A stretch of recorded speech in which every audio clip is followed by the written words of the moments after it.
En esta edición de Creative Talks Podcast, hablamos de Reinier de Graaf en su charla de TEDx Hamburgo titulada Foresight in Hindsight. ¿Cuáles son los 100 trabajos del futuro? Aquí te comentamos los más importantes.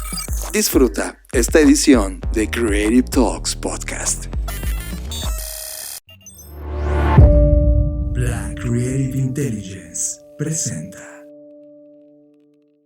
Estamos viviendo la disrupción más grande de la historia de la humanidad, una en donde la creatividad y el desarrollo tecnológico son el centro de una revolución que lo cambiará todo, y tú la estás liderando. Bienvenidos a esta ruptura del espacio-tiempo llamada Creative Talks Podcast. Creatividad, innovación, diseño, negocios y futuros. Con Fernanda Rocha y John Black. Un podcast de Black Creative Intelligence presentado por Blackbot, Black School y Black Bull. Creative Talks Podcast.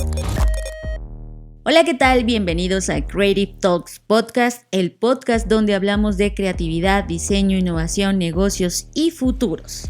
Como cada semana, ya lo sabes, me acompaña John Black. Fernanda Rocha, ¿cómo estás? Yo feliz, como cada episodio, de estar acá y todavía mucho más feliz de saber que estamos llegando a ti.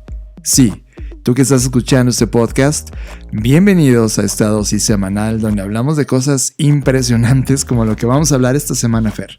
Me encanta el tema de esta semana, me entusiasma, no sabes, lo he postergado un año.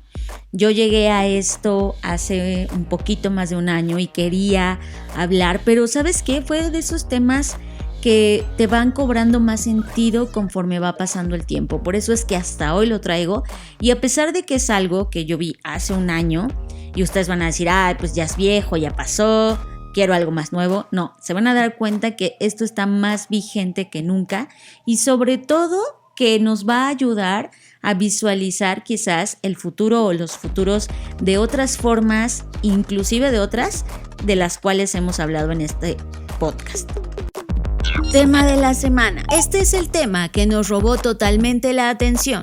Tema de la semana en Creative Talks Podcast. Y bueno, pues vamos a comenzar, John. El tema de esta semana es: ¿quiénes son los mejores prediciendo el futuro?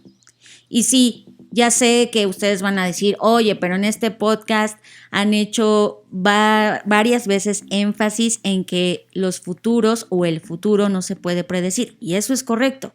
El futuro no se puede predecir porque es algo que no existe, que todavía no está acá. Pero recuerden también algo que hemos dicho en muchos episodios. Como el futuro no existe, entonces es todo un área, todo un campo, un lugar, un momento de oportunidad y oportunidades para poder diseñar ese futuro. Por lo tanto, hay muchas posibilidades del futuro. Sin embargo, eso no quita que nosotros como seres humanos siempre hemos sido lo suficientemente curiosos y hemos estado lo suficientemente preocupados por entender el futuro, por predecirlo.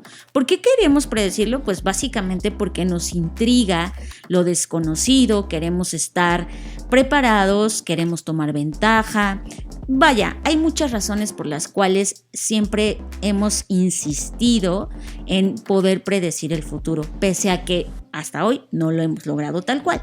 Sin embargo, esto que les vamos a platicar nos habla de, nadie ha logrado al 100% predecir el futuro, pero muchas personas lo han intentado. Entonces, en este grupo de personas, en estas cientos de miles, si no es que millones de personas que lo han intentado, ¿quién ha tenido mayor éxito? Y aquí yo les voy a hacer la primera pregunta. Bueno, la primera pregunta ya está planteada, pero ¿ustedes quiénes creen que hayan sido? Yo les voy a dar 5 opciones. Están los científicos, los políticos, los artistas. ¿Quiénes más se les ocurren que podrían estar en este listado? Están también los profetas, ¿no? Porque tenemos Nostradamus y todos ellos. Y también la gente de negocios.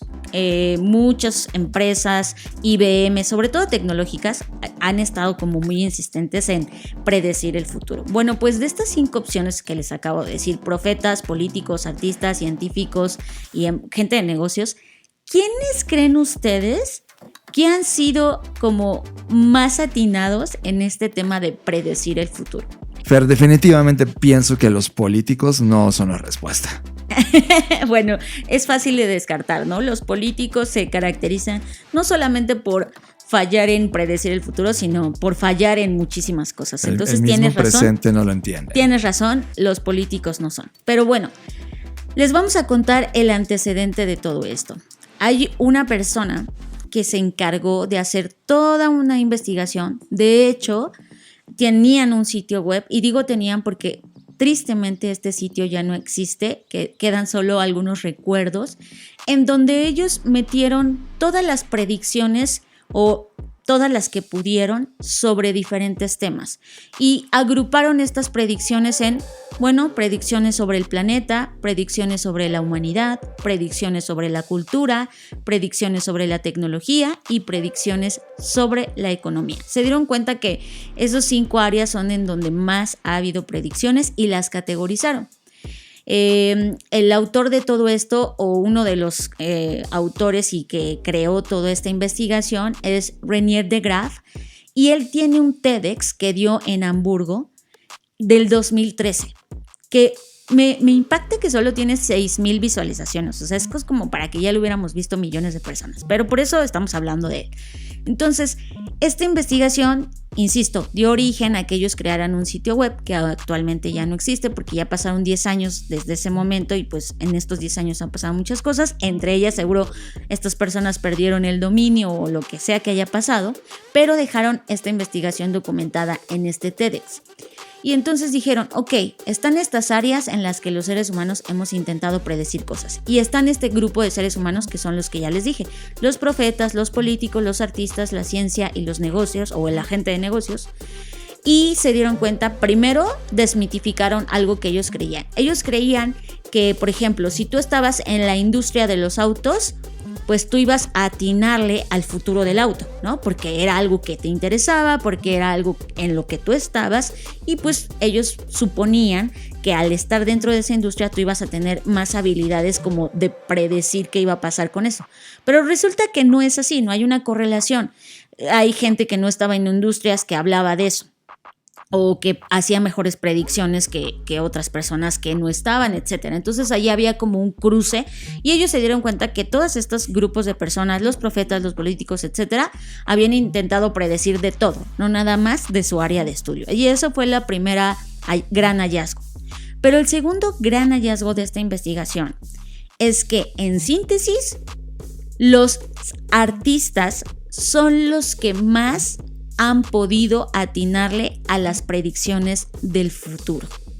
Y esto es algo que a mí en lo particular, la primera vez que me topé con esta realidad o con esta verdad, porque es un fact, me sorprendió y no me sorprendió. Me sorprendió porque creí que la parte científica era la que más había podido predecir eventos del futuro, dado pues eso, la ciencia, la metodología, etcétera. Pero no me sorprendí porque al final del día los artistas tienen, o tenemos, porque en algunos momentos me considero tal, una sensibilidad totalmente distinta a la que las demás personas pudiésemos tener. Y creo que se debe a un tema en particular. Los artistas tienen tiempo de pensar, de cuestionar, de reflexionar. Y creo que en este tiempo tan vertiginoso que vivimos, detenerse es un acto de rebeldía. Detenerse pareciera que va en contra de la propia naturaleza o inercia de las cosas. Y eso es lo que hace un artista, cuestionarse, darse el tiempo. Y eso le permite, pues, ser mucho más atinado en estas predicciones del futuro. Y voy a poner nada más un ejemplo para dejar que John también hable al respecto, y es: vamos a hablar sobre la exploración espacial. Hubo muchas personas que hicieron predicciones sobre la exploración espacial. Incluso, y ustedes aquí no me lo van a creer, pero es verdad, el New York Times en 1936 dijo que un cohete nunca sería capaz de dejar la atmósfera de la Tierra. Que eso jamás iba a pasar. Esto lo dijo en 1936. Ergo, 30 años después, en 1969, sabemos este tema de Apolo 11, y pues The New York Times se tuvo que retractar. Y es cuando te das cuenta, Fer, de este contraste, ¿no? The New York Times desde un punto de vista más científico, entrevistando a personas que eran una eminencia en su momento, pero por el otro lado traes a Julio Verne en 1865 haber afirmado que el hombre viajaría a la luna. Y te das cuenta de esta aproximación que tiene que ver con el arte per se, con los creadores per se versus los dueños del conocimiento en su momento. Eso es justo lo que habla durante estos 16 minutos en esta charla Rainier de Graaf. En cómo la ciencia, la política, ya lo dijimos, y los profetas no han sido realmente las personas que más han atinado el futuro, sino por el contrario, como ya lo dije, son los artistas. Y de hecho los artistas han apuntado a algo que a mí me parece fenomenal, y es, los artistas no solo han dicho, va a pasar esto, sino han logrado intuir y han logrado dibujar el tema que para mí es más importante, y es la cultura, lo cultural. Y eso, de verdad, es algo que quiero rescatar para este episodio, para este podcast, porque quien logra discernir o poder vislumbrar qué es lo que va a pasar con la cultura, entonces logra discernir qué artefactos, qué rituales, qué temas tecnológicos, qué temas económicos, qué temas planetarios posiblemente podríamos atravesar en el futuro. Y esto me encanta mucho, Fer, porque tenemos otro podcast que se llama Bookshake. La última edición de Bookshake, hablamos de un libro de Nate Silver, si no me equivoco, que se llama The Signal and the Noise, que mucho habla de esto, ¿no? De las predicciones, y él nos deja entender una metodología que ha venido usando él respecto a las predicciones. Nos dejó ver su modelo inspirado en modelos matemáticos. Y en ese podcast yo ponía algo importante en la mesa que me ha rondado como ruido en la cabeza. Cada uno de los libros académicos que leo y estudio sobre personas que están ahora mismo estudiando los futuros o el mañana, todos, y sobre todo con la escuela, si no me equivoco, australiana, Fer, piensan que el futuro no se puede predecir. Y en el presente, cuando yo cuestiono esa pregunta de, oye, entonces, ¿qué utilidad tiene estudiar el futuro, los futuros o el mañana si no podemos plasmarlo, si no podemos realmente entender lo que podría ocurrir? Y pareciera que todos los diseñadores de futuro son menos valiosos que un volado. Y esa frase fue un ruido en mi cabeza constante cuando te das cuenta que la respuesta no está en tenerle miedo a una predicción, sino esa visión de los futuros que podrían ocurrir y apostar por una, tu preferible, tu futurible, y entonces diseñarlo, crearlo. Y es ahí donde veo total genética de convivencia con las artes. Los artistas han venido dando este salto de creación todo el tiempo. Y no solamente los artistas, me refiero a personas que plantan pinturas o que hacen una novela de ciencia ficción. También cuando tú eres un inventor, cuando tú estás creando ese algo, te conviertes en ese creador, en ese artista. Y no solamente es la primera vez que lo vemos a lo largo de la charla de Rainier en este TED maravilloso. Por ejemplo, la compañía Western Union, que al día de hoy sobrevive, cuando se topó por primera vez con esa creación llamada teléfono en 1876, dijo que el teléfono tenía... no iba a ser considerado realmente un medio de comunicación. Y fallaron, ¿no? Es cuando te das cuenta que la postura de los creadores, porque es multidisciplina, porque lo que ellos están viendo es algo que podría resolver un problema cultural o que tiene una influencia mucho más cultural que de un artefacto específico en una línea de tiempo específico, es cuando te das cuenta que esa oportunidad de poder ver, esa sensibilidad de poder ver lo que va a pasar o lo que podría ocurrir en el futuro es mucho más acertada que el resto. Yo sí me quedo con la respuesta de los políticos, no les creas. Ellos no entienden nada sobre el planeta, ni la humanidad, ni la cultura, ni la tecnología, ni la economía. En verdad, en este estudio matemático que hizo a la hora de entender todo lo que se ha declarado del futuro, salió en rojo estas 5 categorías desde el punto de vista político. Pero, por ejemplo, desde el punto de vista profético, ¿no? Tuvieron mucho mucha certidumbre sobre lo que estaba pasando en términos económicos. La ciencia tiene mucho peso en temas humanos y culturales. Los negocios tienen mucho peso en términos de planeta y humanidad, pero las artes tienen injerencia en tecnología, en cultura y un pedazo que es mediano en humanidad. Y te das cuenta que, Fer, la respuesta no es solo analizar los futuros desde un punto de vista hasta hoy científico, la gran mayoría de todos, sino desde el punto de vista político, económico, social, científico, artístico y de negocios, para poder entonces plasmar una foto más clara. Ya, como si esto fuera una foto de colores, Fer, estás ahora imprimiendo una foto solamente borrosa en grises, ¿no? Y ahora necesitas tener esta combinación de CMYK para que te dé una combinación perfecta de los colores de ese futuro retratable, para poder advertirnos o cambiarlo o mejorar esa fotografía que podemos ver de ese futuro. A mí, sinceramente, la palabra predicción me sigue costando trabajo en términos conceptuales, porque te trae a la mente personas en una esfera de vidrio viendo cosas del futuro, lo cual como que te da este tema de es un charlatán esta persona que está hablando sobre el futuro. Ciertamente lo tenemos que volver más científico, pero no solamente con el halo de la verdad de la ciencia, sino con toda la demás podemos tener mucha más precisión, no de inventarnos un futuro, sino de ver ese futuro, esa posibilidad, y entonces nosotros decidir si influenciar en ella, mejorarla o no hacer nada. Bueno, al igual que lo hice en el episodio de Bookshake, hay cosas en las que, y esto va a ser seguramente de aquí a que dejemos de existir, en las que estoy en total desacuerdo contigo, pero hay otras en las que concuerdo. Voy a empezar con las en que estoy en desacuerdo. Actualmente los futuros, y no es de Australia, es de Hawái, la corriente que cierto, estabas intentando decir. Lo cual aquí pone un punto de partida. No puedes destruir lo que no conoces, así que empecemos por ahí. Pero por otro lado,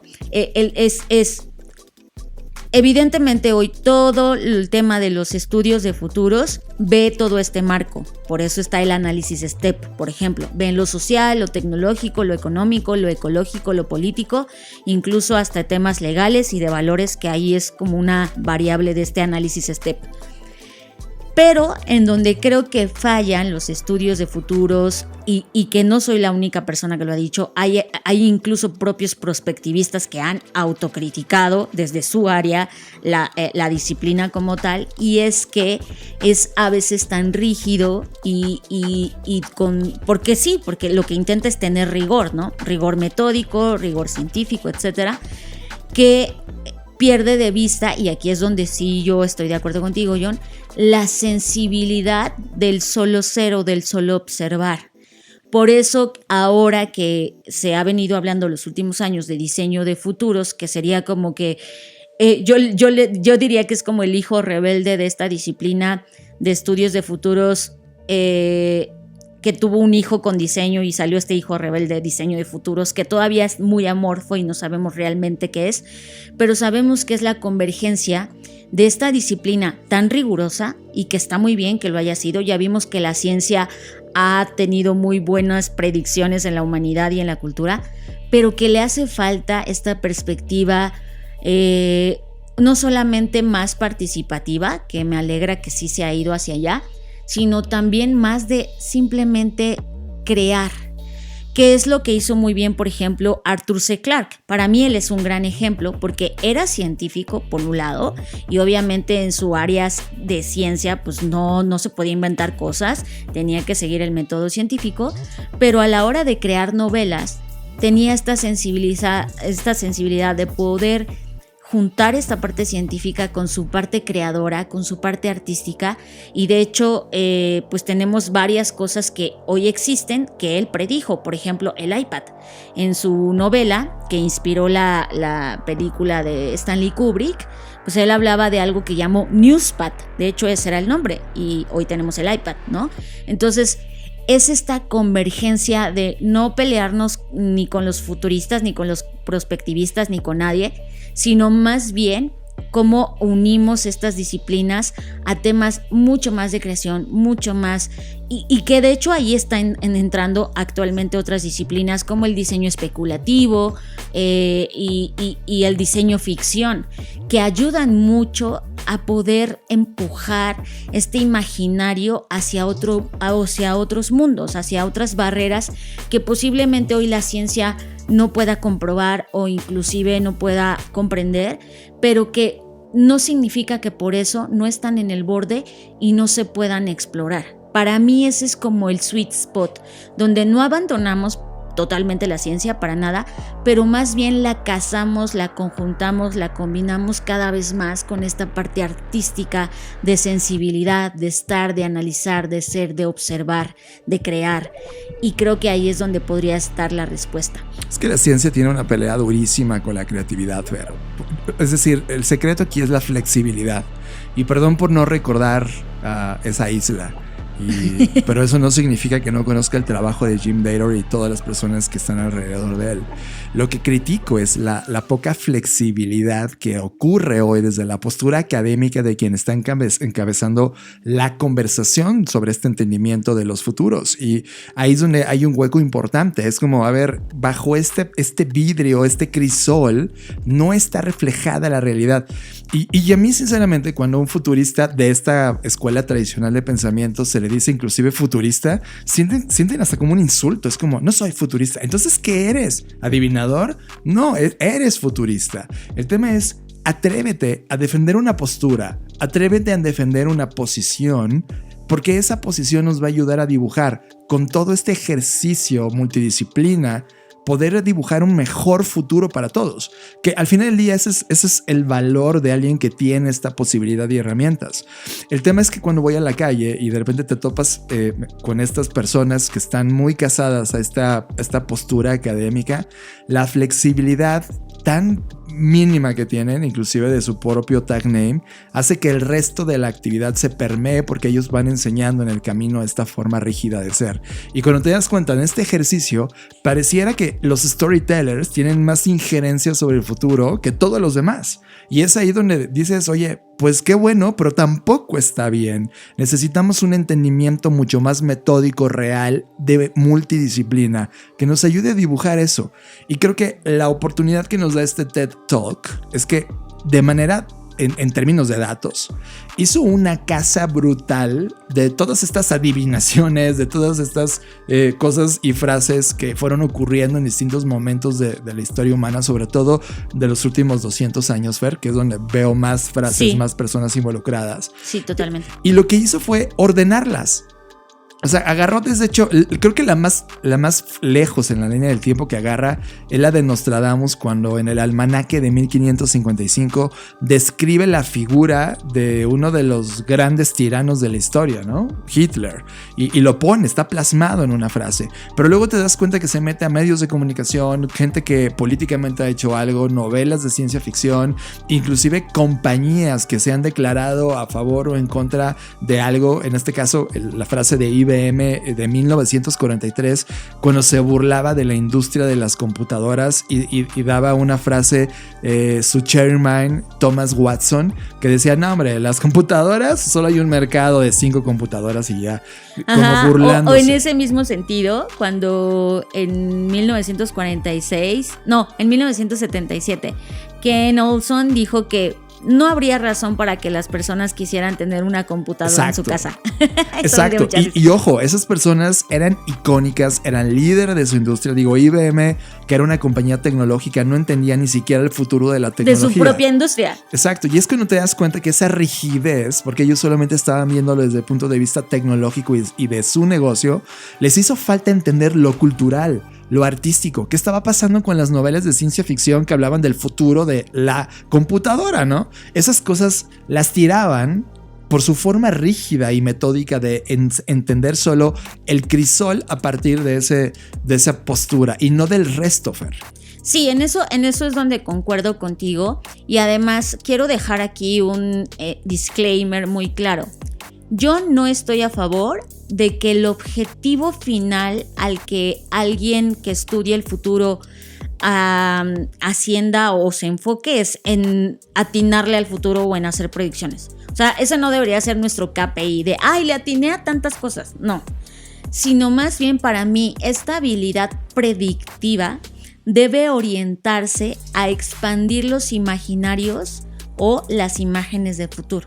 O sea, para mí el que Arthur C. Clarke, el que Julio Verne hayan logrado ver cosas desde hace muchos años que apenas hoy estamos viendo, no me hace sentir como que, ay, yo quiero también atinarle al futuro, sino más bien de, wow, quisiera tener y desarrollar la habilidad de poder visualizar eso e imaginarlo para, entonces, como dices, John, tomar una postura de, ok, si yo ya tuve la capacidad de poder imaginar cosas nuevas o cosas distintas a las que están ocurriendo, eso me va a permitir tomar una postura y decir, ok, apuesto por este futuro, me gustaría que realmente esto que acabo de lograr ver se lleve a cabo o se cumpla, y ahí es donde entra el sentido de agencia, donde eso es lo que los artistas no tuvieron, también hay que decirlo, ¿no? O sea, cuando todos estos novelistas de ciencia ficción vieron que iban a pasar las cosas, pues tampoco es que ellos hicieran algo. Ellos siguieron siendo artistas y creando obras, pero no tomaron agencia.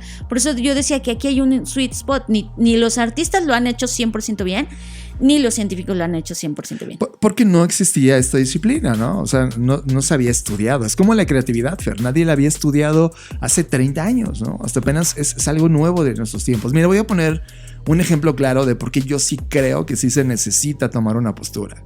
Imagina que eres Burger King o McDonald's, ¿vale? Son dos compañías que están en el sector alimenticio y que esencialmente su modelo de negocio es asesinar animales para servírtelos envueltos en 2 panes, ¿ok?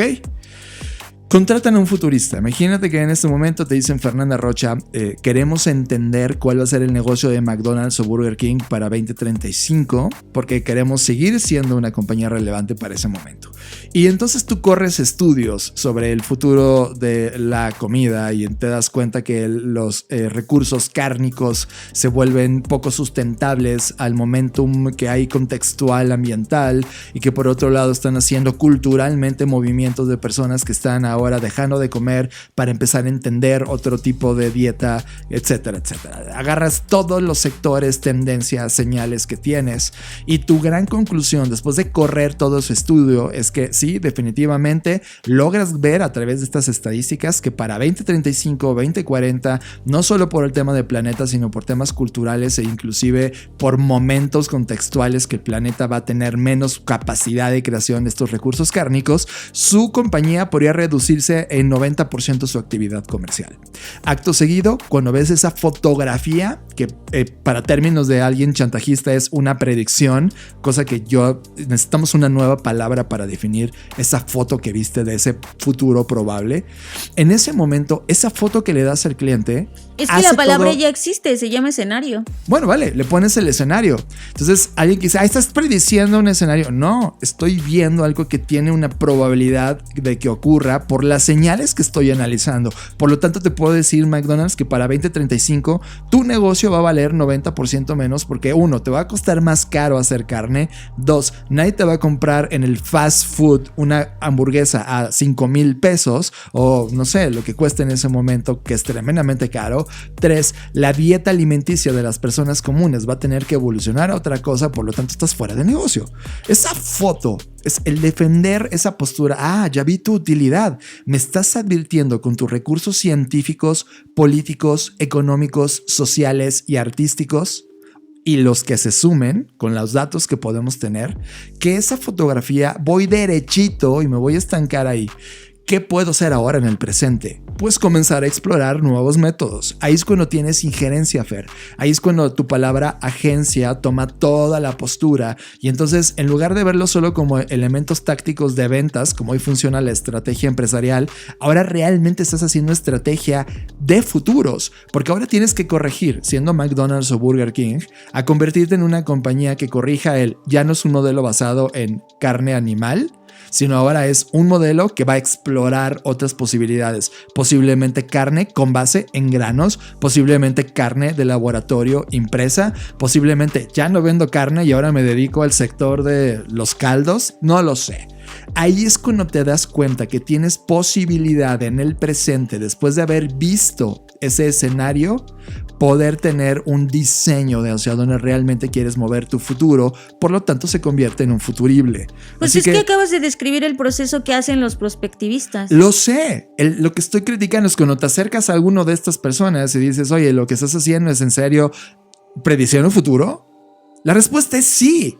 Es sí, pero no soy un predicador o predictor con una burbuja de cristal. Soy alguien que utilizó la ciencia más todas las disciplinas que te he dicho para poder defender una postura. Y hoy... Es que creo que ahí es más bien donde entra la división de la intención y el objetivo de cada disciplina. O sea, me queda claro. Y ellos es que solamente... no, sí lo quiero aclarar, porque los estudios de futuros no pretenden eso. Lo que sí pretende eso es la perspectiva estratégica, que está atada a un objetivo a 10 o 20 años de una organización que en este caso explicaste que era McDonald's o Burger King, y ahí sí es donde ponen las posturas tanto las empresas como el prospectivista que está trabajando para o con. Pero los estudios de futuros no pretenden eso, porque los estudios de futuros son toda la disciplina que estudia todas esas posibilidades. Por lo tanto, al estudiar esas posibilidades es correcto que digan no soy prediccionista ni predictor. Mira. Porque quien hace las predicciones o quien intenta hacerlas para bien de un objetivo estratégico es quien se dedica a la perspectiva estratégica. Ok, te voy a decir algo que debe de cambiar sí o sí, perdón futuristas por esto. Cuando llegan y se presentan diciendo que el futuro no existe, se van a su casa. Es como, claro que existe. Y acabamos de decir justamente cómo llegar a una conclusión de uno.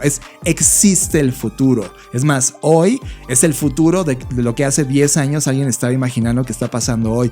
Por favor, quiten esa frase. El futuro John, existe, Fer. No, porque si tú dices que existe, entonces ya está predeterminado. No, una vez que logras ver esa fotografía en el presente, porque estás viendo hacia el futuro, es donde tienes todo el poder de modificarlo. Pero tienes solamente la visión de McDonald's. ¿Y qué pasa con las otras empresas? ¿Y qué pasa con las otras personas? Puse un ejemplo para que todo el mundo pudiera entender. Por eso, en ese mismo ejemplo, yo me estoy valiendo de ese ejemplo para decirte, no es posible porque posiblemente otra persona, otra compañía tiene otra idea y ese futuro que tú estás viendo no se cumpla por esas otras ideas. Por eso el futuro no existe, porque no está determinado ni por una empresa ni por una persona, y está correcto que se diga así. Fer, el futuro va a llegar. El futuro eso es obvio. Pero el que vaya a llegar no significa que exista. Claro que existe. Bueno, ok, vale.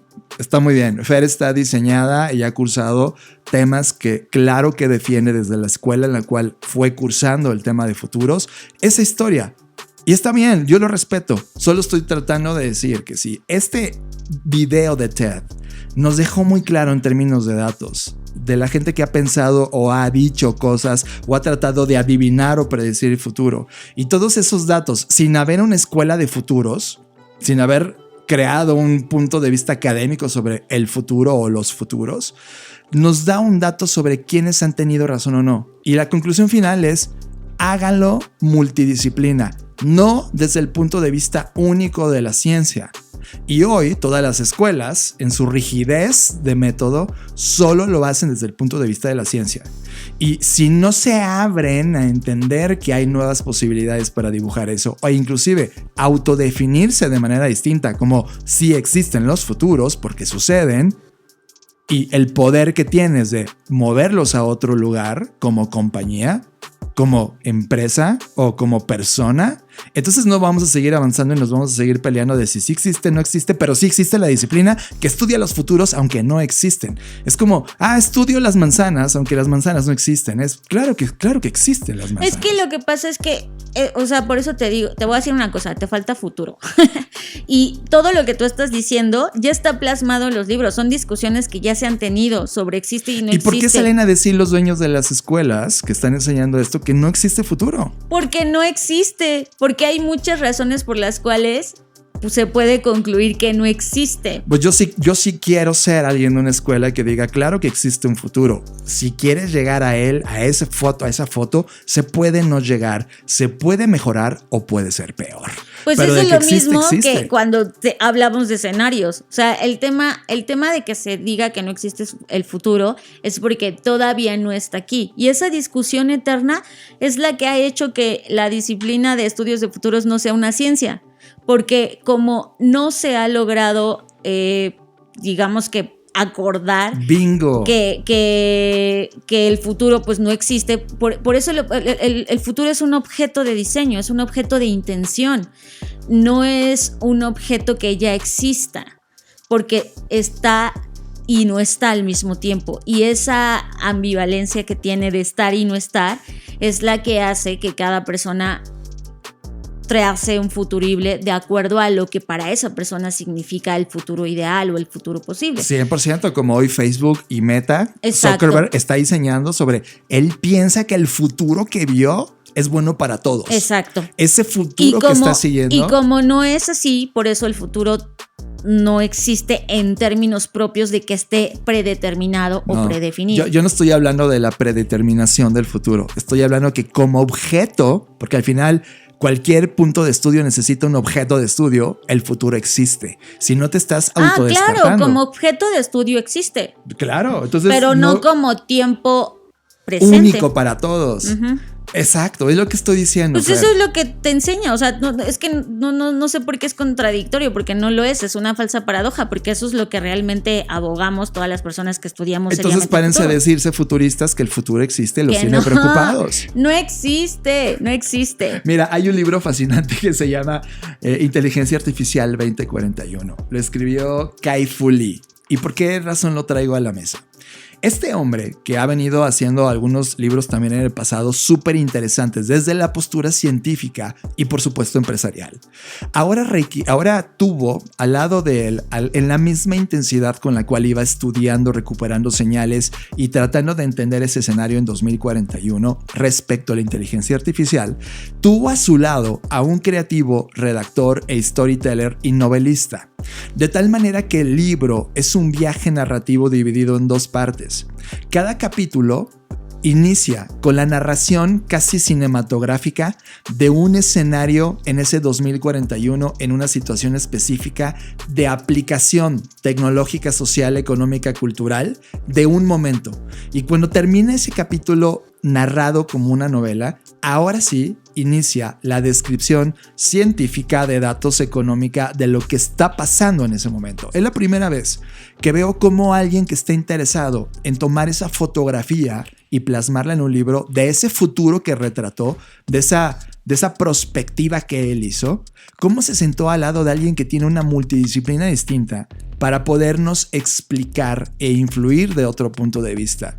Eso es lo que hace falta, Fer. El no cerrarse a que un artista puede tener una foto que no es la única, pero complementa en la suma de las disciplinas a esa cosa, a ese objeto de estudio del futuro que probablemente no llega exactamente como dice el libro, pero cuando lo nombras, cuando lo pones en la mesa, puedes tú tomar acción de modificarlo, hacerlo bien o hacerlo mal y alterar ese futuro. Y eso a mí me parece trascendental, esa apertura, esa flexibilidad de narrativa que hay y que Kai-Fu Lee lo pone en la mesa como un elemento exploratorio. Hay muchos ahora autores que lo critican diciendo que es una porquería el trabajo que ha hecho, que eso así no se hace, que no es la manera correcta de hablar del futuro. Pero lo mismo le decían a Julio Verne o cualquier otra persona que ha escrito una historia de ciencia ficción. Come on, él no lo hizo para la academia, lo hizo porque tenía un impulso de conectar en una foto que él tenía en la cabeza en términos creativos sobre cómo se usaba para narrar una historia.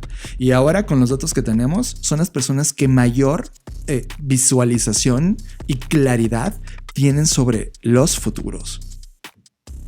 En eso sí estoy de acuerdo contigo. La parte artística, ya al menos esta investigación, como tú dices, que recopiló diferentes predicciones durante los últimos 200 años, pues concluye en esta matriz, que la verdad además usaron esta visualización de datos bastante clara sobre en dónde están el grupo de personas que han logrado atinarle, odio esa palabra, pero pues es la única que encuentro. Eso me refiero con nuevas palabras, ¿no? Como sí. que necesitamos crear esas nuevas palabras porque las que hay se siente como que no le hacen justicia al trabajo al descubrimiento. que hacen, ¿no? Porque atinarle suena como que aventaron un dedazo y ya está. Pero a un volado, por eso utilizaba esa palabra y yo creo que es mucho más digno que eso, ¿sabes? Sí, porque al final del día lo que hace un novelista, por ejemplo, para escribir una novela, no es que agarre y diga, ay, se me ocurrió esto y el otro, sino hace una gran investigación de lo que está pasando, de lo que está viendo, de lo que ha pasado.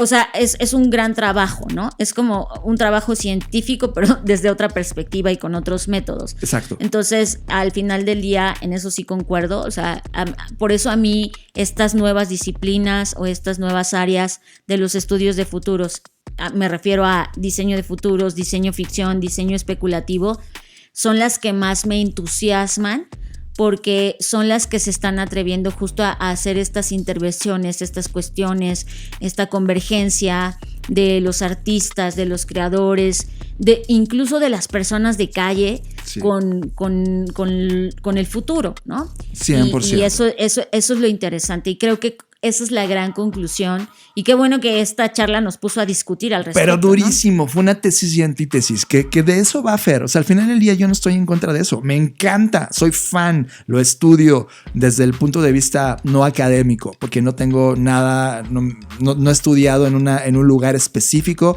donde me enseñen las escuelas, algo en particular. He agarrado todos los libros para tratar de entenderlos y tratar de llevarlos a la realidad, y me doy cuenta que esa disciplina necesita dar un upgrade en la flexibilidad, porque lo que hoy está definiendo las cosas que logran entender no le hacen justicia, se necesita mucho mejor, y para mí no hay mejor disciplina en este momento que pueda crecer más y que se necesite más que nunca que esta, Fer. Tratar de entender cómo nos movemos como humanidad y cuál va a ser nuestro escenario en los siguientes 10, 20, 30, 40 años para entonces poder tomar acción en el presente. De eso se va a tratar la historia de la sobrevivencia humana de los siguientes 20 años, y por eso necesitas o una disciplina como esta, o si se convierte en ciencia, wow, que tenga las herramientas suficientes y el valor flexible suficiente para toparse con esta nueva realidad. O puede que esta predicción que hiciste no se cumpla. 100% de acuerdo. Ahora, quien quiera ver este TED Talk que ha desatado esta conversación en las Creative Talks Podcast, vaya a Google o váyase a TED.com. O sea, les vamos a dejar la liga, pero si lo quieren buscar porque ya no se aguantan las ganas, sí, claro. Se llama Foresight in Hindsight y es Renier de Graaf, así lo van a buscar, TEDx Hamburgo o TEDx Hamburg, y ahí lo ponen. Estás escuchando Creative Talks Podcast con Fernanda Rocha y John Black. En estos días, meses y años, escucharás muy malas noticias sobre la economía global, y la razón es porque está ocurriendo una poderosa disrupción en estos momentos. Así que nos preguntamos, ¿cuál podría ser el futuro del dinero? El dinero es una de las innovaciones más notables de la humanidad. Hace posible el comercio de productos y servicios, nos permite transferir riqueza y recursos, originando que la humanidad por completo se ponga de acuerdo para funcionar en sociedad, creando eso que conocemos como economía. Pero ¿a dónde se está moviendo esa economía? ¿En qué se está transformando el dinero? 1. Tu dinero ya es y será digital. Sí, ¿no te habías dado cuenta? ¿Cuánto de tu dinero actual lo tienes físicamente? La mayoría de tu dinero es digital. Te metes a la app de tu banco, revisas el estado de cuenta, haces compras, transferencias o recibes depósitos, y lo único que ves es una pantalla con números que te indica una cantidad, pero ese dinero no está impreso.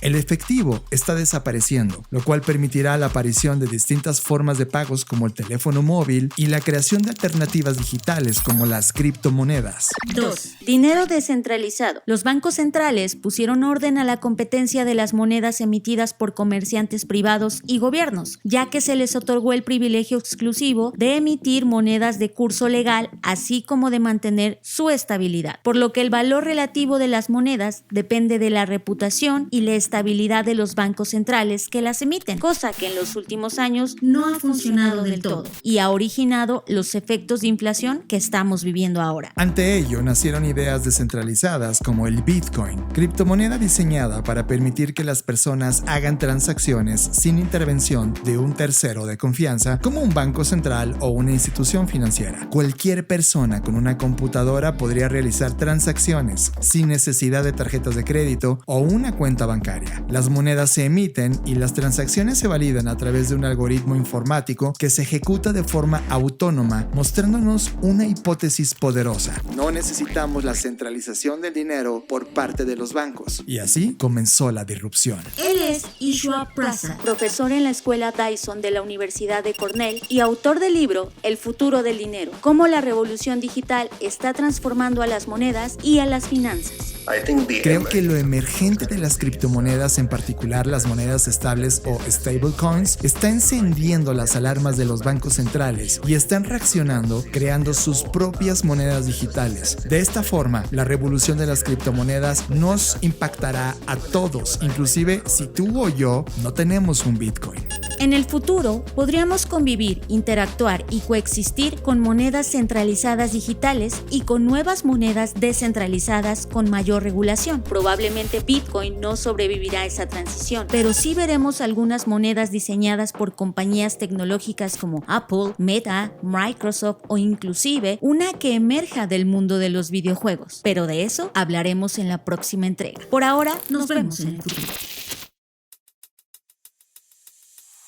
¿Quién eres? ¿Entregas comida en Rappi o Uber Eats? ¿Quién eres? ¿Un podcaster que decide explorar sus ideas en Spotify o Apple Podcast? ¿Quién eres? ¿Un blogger que sube sus ideas a YouTube, Snapchat o TikTok? ¿Quién eres? ¿Un amante del blockchain que decidió ser parte de una nueva economía? ¿Qué haces? ¿Eres un músico que comparte sus visiones del mundo en plataformas como Spotify? ¿Quién eres? ¿Un diseñador de comida que decidió conquistar al mundo por su paladar? ¿O eres un gamer que decidió convertirse en el mejor del mundo? ¿Quién eres? ¿Un emprendedor que decidió crear su proyecto por cuenta propia? ¿O eres un empresario que está buscando el siguiente gran paso de su compañía? Todos somos parte de una nueva economía, Platform Economy, Economía de plataforma. Y este es tu podcast. Black Creative Intelligence presenta su nueva propuesta sonora, Plataforma Podcast, con John Black. Escúchalo cada semana a través de todas las plataformas en donde escuchas podcast. Presentado por Black Creative Intelligence, Blackpod, la compañía que diseña el futuro, y Black Bull. Estás procesando Creative Talks Podcast con Fernanda Rocha y John Black. John, y en esta misma sintonía que ya estamos sobre el futuro, los futuros y todo esto que acabamos de discutir, hay otro tema que también ha sido bastante citado o mencionado en este podcast, y es el tema del futuro del trabajo. Que yo ya lo he dicho en otros episodios, para mí el futuro del trabajo debería ser un mundo sin trabajo, pero bueno. Esa me encanta, Fer, y no es porque esa foto se trata de que tú no haces nada como humano, sino que ya todo está ocurriendo de otra manera en donde tú ya no tienes que trabajar, ¿no? Hay otra manera de obtener valor y de experiencia. Sí, totalmente. Vida. Para mí el escenario, en mi caso, desde mi perspectiva, el escenario ideal es el futuro del trabajo es un mundo sin trabajo. Pero bueno, mientras eso ocurre, pues hay un listado que recientemente se publicó y que de hecho yo compartí en mi newsletter semanal que tengo, que se llama Traficante de Ideas, y está en LinkedIn o en Revo, que es esta herramienta de Twitter. Y ya sé, se fue un comercial, pero es importante mencionarlo, que yo el viernes pasado lo publiqué y causó furor, ¿no? Porque mucha gente dijo, wow, o sea, está padrísima, y la verdad sí está padrísima esta herramienta. Por lo tanto, decidimos compartirlo también en este podcast. Y quiero decir que este documento que se llama, como bien lo dijiste, 100 Jobs of the Future, es un proyecto de investigación profunda que justo tenía el objetivo de mirar ese futuro del trabajo en una sociedad en donde evidentemente tiene mayor impacto y relación con la tecnología. Por lo tanto, encontrar estas tendencias y problemas asociados al futuro del trabajo es vital. Fer, tú y yo en la semana participamos en un evento que se llama AERI, donde justamente hablaba de los recursos humanos, que es una palabra que tú y yo venimos destruyendo mucho y dejamos de decirle recursos humanos, sino de tu talento creativo, ya sea humano o artificial, que ahora justamente tiene esta intersección.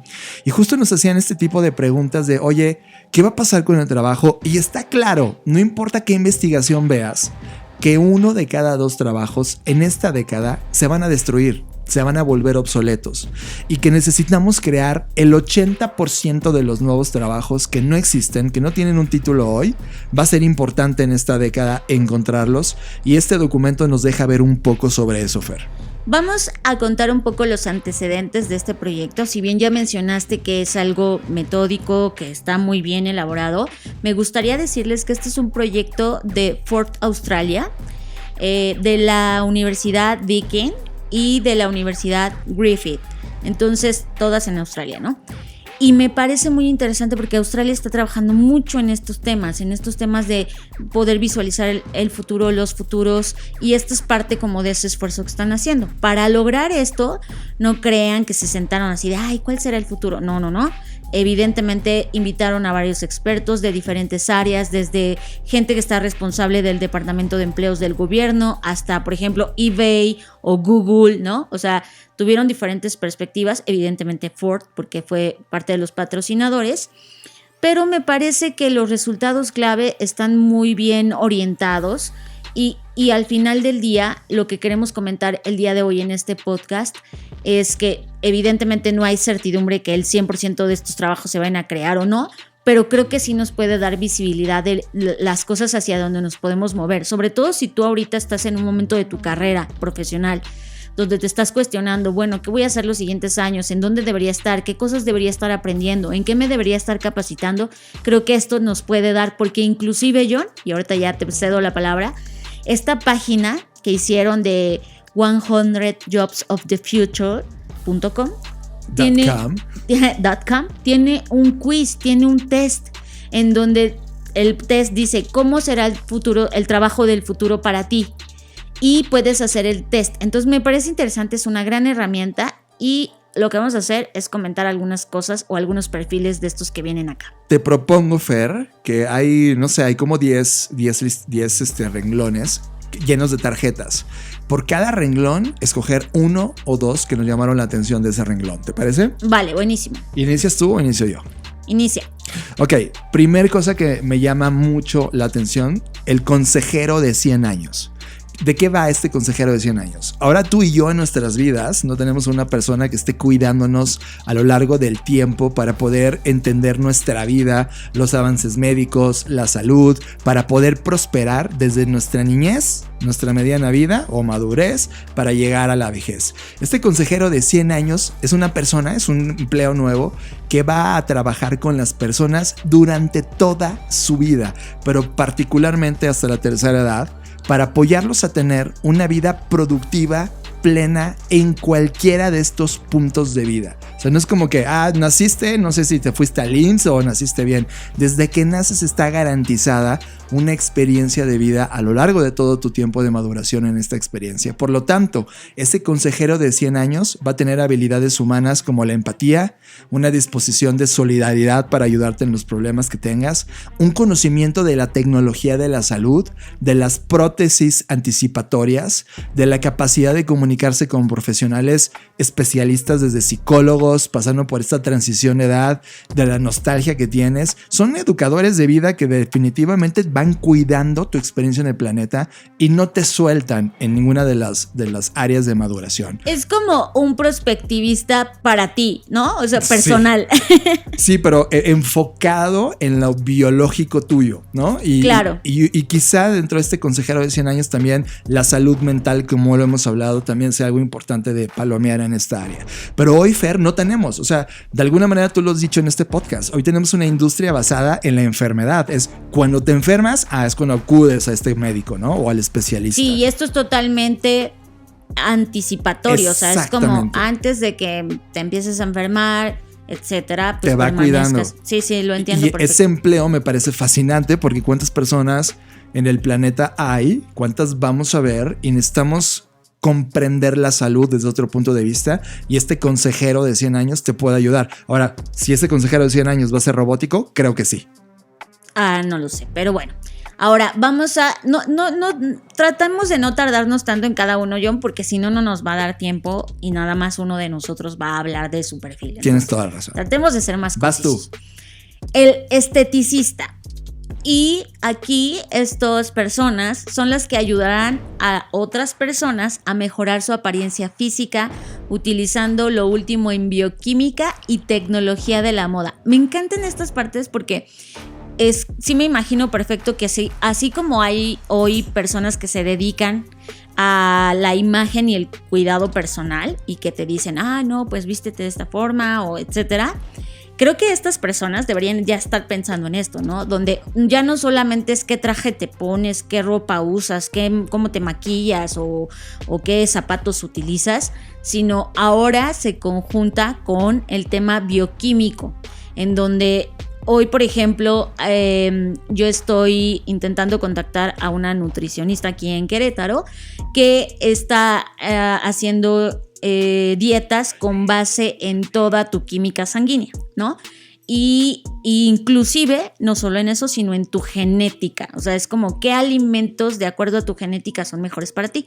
Entonces, esta parte de la bioquímica y de la tecnología de la moda me parece, o sea, me puedo imaginar que este tipo de profesiones no solamente te van a orientar en el mundo físico, sino también en los mundos virtuales, ¿no? ¿Cómo debería ser tu avatar, por ejemplo? O sea, me imagino todas estas cosas en esta parte estética. Muy era del juego de Cyberpunk, ¿no? 2077, donde la parte estética del humano cambió para ese momento. La siguiente, negociador de propiedad intelectual e inteligencia artificial. Para todos los creadores que en este momento están creando modelos de negocio, diseño, etcétera, hay que entender qué significa la propiedad intelectual. Sí, todos los abogados deberían estar evolucionando a esto. A esta carta, sí, es como algo que necesitan ahora entender. Va a cambiar, es una nueva forma de entender la propiedad intelectual y la fusión también de qué es humano y qué no es humano. La inteligencia artificial también va a crear propiedad intelectual, Fer. Y en ese choque, en esas nuevas tecnologías, nuevos modelos, nuevas tecnologías, productos, software o nuevos elementos creativos, se va a tener que determinar de manera muy clara qué es humano, qué es artificial o qué es híbrido, ¿no? Y esa nueva propiedad intelectual va a haber un negociador de ella. Sí, me encanta. Creo que al final del día, por ejemplo, lo que hablábamos hace un par de episodios sobre lo de Stan Lee, ¿no? ¿Quién hereda tu imagen y eso cómo se transfiere, esos derechos a quién le pertenecen, cómo se cobran las regalías? Hay todo un mundo ahí. O lo que acaban de hacer con ABBA, este grupo setentero. Claro, pop, que también dio su gira de conciertos ahí. Ahora mismo está en Londres y recrearon a todo el grupo. Obvio están vivos todavía los ABBA, pero ¿qué va a pasar en 100 años, no? La gira Michael Jackson, la gira que no dio cuando se haga en el mundo, ¿no? Exacto. Ahora vamos con el mío. Yo seleccioné solucionador de problemas del sistema de tránsito automatizado. Creo y he visto ya varios ejercicios de diseño especulativo y ejemplos de algunas agencias de diseño estratégico que se han cuestionado, pues, ¿qué pasa, no? Que si un autónomo comete un delito, ¿quién lo va a perseguir? Y se va a considerar un delito, entonces tiene derechos, tiene obligaciones, y creo que es parte esto digo, este es el inicio, ¿no? Esta persona, supuestamente, de acuerdo a lo que dice la tarjeta, pues se encargaría del tema del tránsito automatizado. O sea, si van a estar los vehículos autoconduciéndose, pues ¿qué onda con el tráfico? ¿Con quién lo maneja? Así como hoy alguien maneja el tráfico aéreo, ¿no? Entonces, creo que al final del día este es el principio de cuestionarnos estos roles y cómo se van a dirigir todos estos temas. Me parece potencial.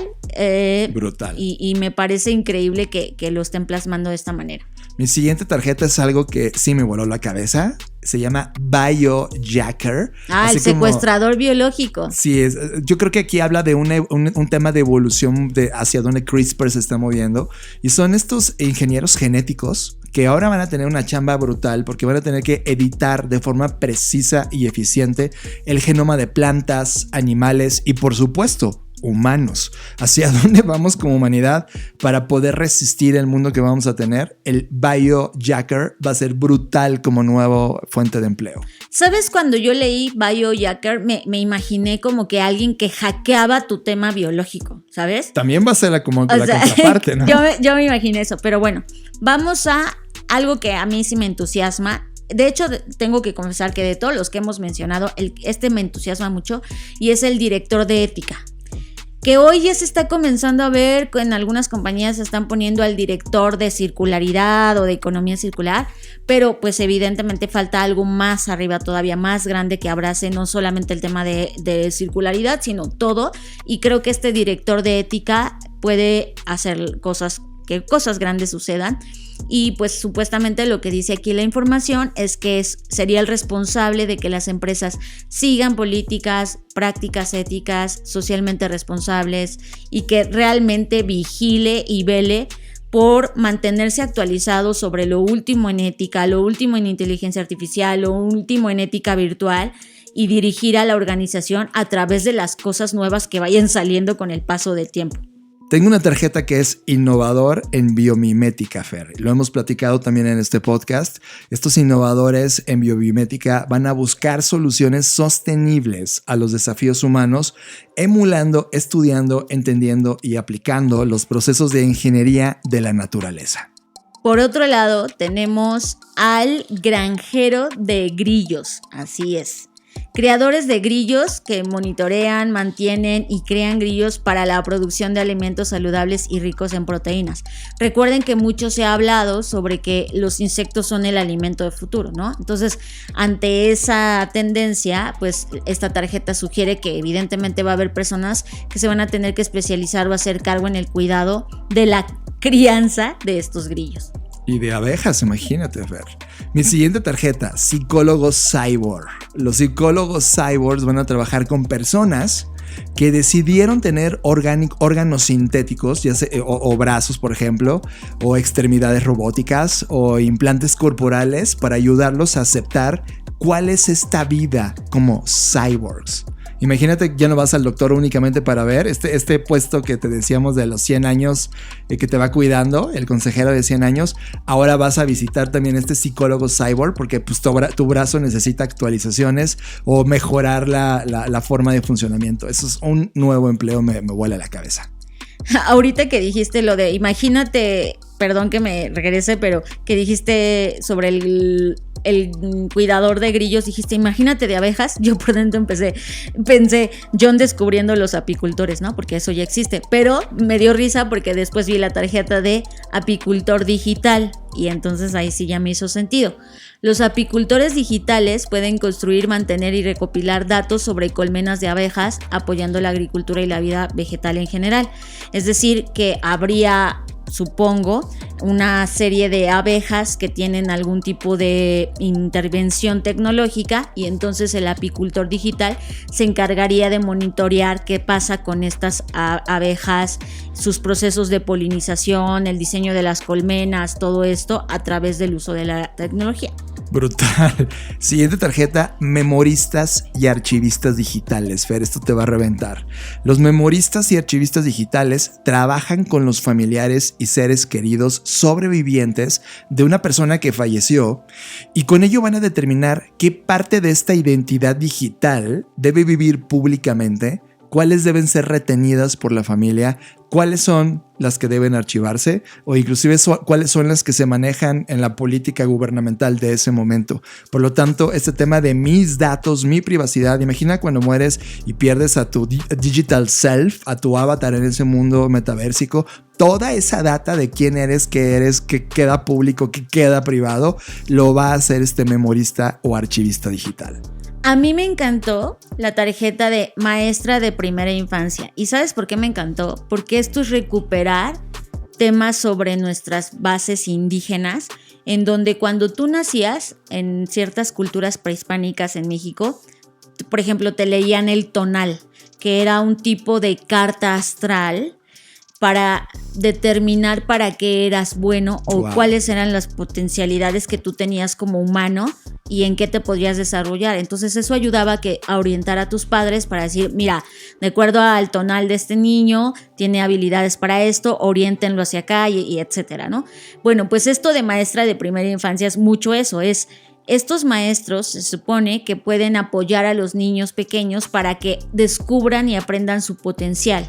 Entonces estos maestros estarían ahí, no como las maestras hoy de kinder, que nada más llegas al kinder y te tienen que enseñar una serie de cosas de acuerdo a un programa de estudios, sino por el contrario, aquí sería un poquito el proceso antes de esa educación formal, es más bien para que tú y incluso un coordinador de la comunidad trabajen juntos para ofrecer un plan de estudios localmente relevante. Me encanta, Fer, en tempranas edades ya tener muy claro tu perfil potencial, ¿no? Sí, y entonces ahí ya no solo vendrían temas de alfabetización, sino sí de alfabetización en otros temas como tecnología digital, competencias interculturales, comportamientos saludables, sostenibilidad del medio ambiente, temas de comunidad, de compromiso social. O sea, es como que una caja de herramientas nueva y mucho más amplia que se enseña en esta primera infancia. Brutal. Siguiente tarjeta, limpiadores entomicrobiotecnológicos. Es un tema complejo, pero ya está pasando hoy. Por ejemplo, estamos utilizando bacterias e insectos para degradar los plásticos que están en el mar. Pues estos limpiadores entomicrobiotecnológicos van a utilizar estas bacterias o estos insectos artificiales o no para limpiar la contaminación y los desechos que vamos produciendo como humanidad. Ahora, vamos en mi caso, yo seleccioné la tarjeta de fusionista. Y creo que ahí para allá me estoy formando, amigos. Porque dice, los fusionistas utilizarán enfoques de diseño para reunir a profesionales del arte, la ingeniería, la investigación, la ciencia y otras disciplinas para crear ideas, experiencias y soluciones innovadoras para problemas complejos. Y creo que hoy más que nunca necesitamos fusionistas. Creo que sí, tienes toda la razón. Eres de las primeras personas que orgánicamente va a evolucionar hacia allá, Fer. Y va muy de la mano con el trabajo creativo, con este diseñador de gamificación que ya existe hoy desde el punto de vista de los videojuegos. Pero los diseñadores de gamificación van a ser mucho más requeridos porque van a mejorar la participación de los seres humanos en cosas como la nutrición, la educación, el ejercicio, mediante el desarrollo de juegos. O sea, imagínate lo que está haciendo China hoy. Ya sé que es muy criticable, pero es parte de este primer escenario. Hoy, a través de su sistema social y las plataformas digitales que tienen, pueden medir el desempeño de un ser humano en la vida política, económica, productiva, social, educativa, etc. Y con eso darte un ranking, de tal manera que la vida sea más bien como un juego, se sienta como una experiencia gamificada, y se va a necesitar cada vez más a diseñadores que gamifiquen esa experiencia humana. John, la verdad es que faltan todavía un montón. No creo que nos dé tiempo, pero te voy a decir mis últimas dos para que ya le demos cerrado y la gente pueda explorar, si así lo desea, en el sitio web. La primera es, me gusta el tema de limpiador de polvo inteligente. Ya sé que suena muy raro, pero estas organizaciones de polvo inteligente instruyen y controlan los diminutos sistemas microelectromecánicos que forman el polvo inteligente. Entonces son sensores que tienen un tamaño inferior al de un grano de arena y se mueven en enjambres utilizando diminutas alas de polímero. O sea, son como mini insectos que recopilan datos sobre cualquier entorno en el que se encuentran y luego lo transmiten a una red para ser analizados. ¿Por qué digo que me interesa y me llama la atención esto? Porque creo que cada vez estamos viendo mucho más avances, para bien y para mal, en el tema de ciberseguridad. Y cuando hablan de esto, me imagino como que esa cosa que hoy solo es software pudiese evolucionar al hardware. O sea, que encontremos nuevas formas de hackear, seguro lo vamos a hacer. Y creo que esto me parece como una nueva vigilancia en el que no nada más es un tema de bits y bytes, sino me imagino niveles de seguridad de bóvedas de bancos. O sea, como que ya llevamos a otro nivel el tema de la protección, la seguridad y todos estos sensores inteligentes. Y el otro es que es más bien como, aquí sí es mi sesgo totalmente sobre mi amor sobre la exploración espacial. Y está el operador de turismo espacial, que mucho también se ha hablado de esto y que yo espero que sí algún día sea democrático, ¿no? Que cualquier persona, así como hoy dices, ay, me voy a ir unas vacaciones, pues sí puedas viajar al espacio de una manera más asequible y que no tengas que ser Jeff Bezos o Elon Musk para poder hacerlo. Y bueno, habla de esta persona que va a poder ser como una agencia de viajes, pero al espacio. Yo voy a hablar de mis últimas dos y coincido contigo, es mi sesgo. Yo sí creo que la humanidad se va a convertir ya en una humanidad interplanetaria en los siguientes 15 o 20 años. Por lo tanto, se van a abrir dos. Uno es diseñador de hábitats extraterrestres. Los diseñadores de hábitats extraterrestres van a crear edificios y entornos habitables en otros planetas, es decir, van a entender cómo está estructurado ese planeta para poder utilizar sus materiales y entonces aplicar una generación nueva de entendimiento arquitectónico. Y esto va ligado a otro trabajo que es tremendamente importante, que se llama microbiólogo de terraformación. Los microbiólogos de la terraformación harán que otros planetas sean habitables para el ser humano. Y ese trabajo son dos de los nuevos que sin duda con otros más van a comenzar a emerger producto de esta exploración.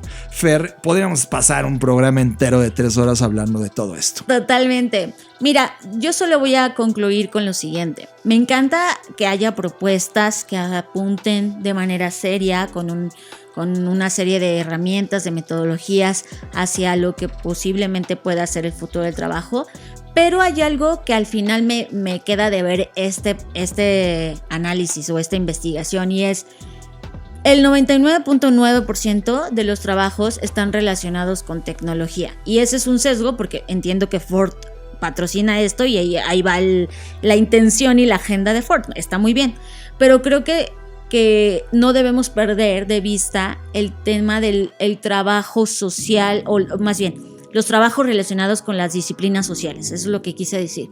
Entonces, por ejemplo, me hubiera gustado ver aquí no solo al psicólogo de Cyborg, sino pues qué va a pasar con la filosofía, ¿sabes? Filósofos de nueva era, qué tendrían que cuestionarse. O sea, me hubiera gustado ver más posiciones en cuanto a las ciencias o disciplinas sociales. Entonces, ahí mal. Creo que el que más se acercaba era el que yo mencioné del fusionista, que no es propiamente, es alguien más bien que conecta y ya, pero creo que falta, entiendo, insisto, la perspectiva aquí era analizar la parte quizás tecnológica, porque Ford estaba dentro de los sponsors de este proyecto, pero creo que ahí es donde faltó un poquito más. Creo que exactamente justo en el bloque 1, la crítica, ¿no? De, oye, muy bien desde la tecnología, muy bien desde la ciencia, pero falta la cultura, por ejemplo, ¿no? Y lo social, y ¿no? falta lo social. Entonces, pero por eso es justo esa flexibilidad que hablábamos en el bloque 1. Creo que ellos como Ford están poniendo un statement de miren, esto es lo que yo pienso de la foto de lo que va a ocurrir, ¿no? Sí, además a mí honestamente en lo personal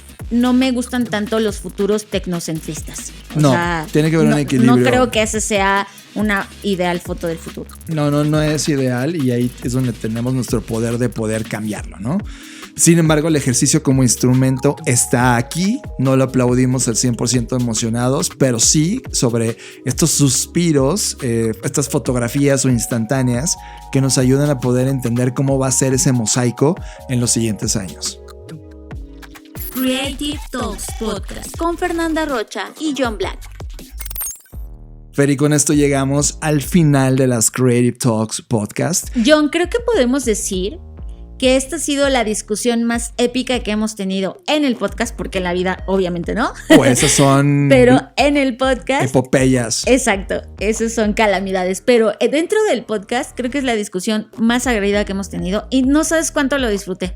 Yo también. Creo que de alguna manera atreverse a pararte en un escenario, o en este caso un micrófono, y defender una postura con los datos que tienes para poder llegar a algo. No se trata de discutir y ganándote, se trata de tu punto más el mío más la mejora logra un 3. Así funciona la creatividad. Creo que el gran punto final, Fer, de todo esto que aprendimos está increíble que existan estas expresiones académicas, pero nos toca a nosotros complementarla con las oportunidades que vemos. Y en el caso de los futuros futuros, desde mi punto de vista, es la disciplina que más necesitamos como humanidad para justo corregir, mejorar y evitar algunas de las fotografías que sin duda vamos derecho a estamparnos con ellas. Y creo que eso hicimos en este podcast. Y la verdad celebro mucho estar contigo en esta línea del tiempo y contigo que estás escuchando ahora mismo Creative Talks Podcast. Muchas gracias. Pues ya está. No olviden seguirnos en nuestros otros proyectos. En mi caso, como lo dije al inicio, tengo un newsletter que me encantaría que siguieran. Se llama Traficante de Ideas. Por ahora solo está en LinkedIn y en Twitter con esta plataforma que se llama Rebu, pero cualquiera se puede suscribir. Más adelante seguramente comenzaré a publicar en Substack y en Medium, pero eso es algo que todavía no ocurre. Mientras tanto pueden seguirme en mis redes sociales como @FernandaRoche o en LinkedIn, que ya estoy comenzando a estar bastante activa y cada día tengo un contenido totalmente distinto. Pues me siguen como Fernanda Rocha o búsquenme por mi nombre completo, que es María Fernanda Rocha Ángel. Sí, por favor, sigan a Fer en LinkedIn. Creo que de todas las plataformas que estamos utilizando, a excepción de TikTok, que lleva una velocidad brutal, LinkedIn está tomando una maduración súper interesante, Fer, y creo que muchos de los contenidos que ahora estamos compartiendo van a ocurrir en esta plataforma, así que sigan a Fer o síganme a mí. Yo soy John Black, gracias por estar acá, Fer, y como decimos en cada edición, nos vemos en el futuro. Escuchaste Creative Talks Podcast con Fernanda Rocha y John Black, un podcast de Black Creative Intelligence, presentado por Blackbot, Black School y Black Bull. Nos vemos en el futuro. Black Creative Intelligence presenta.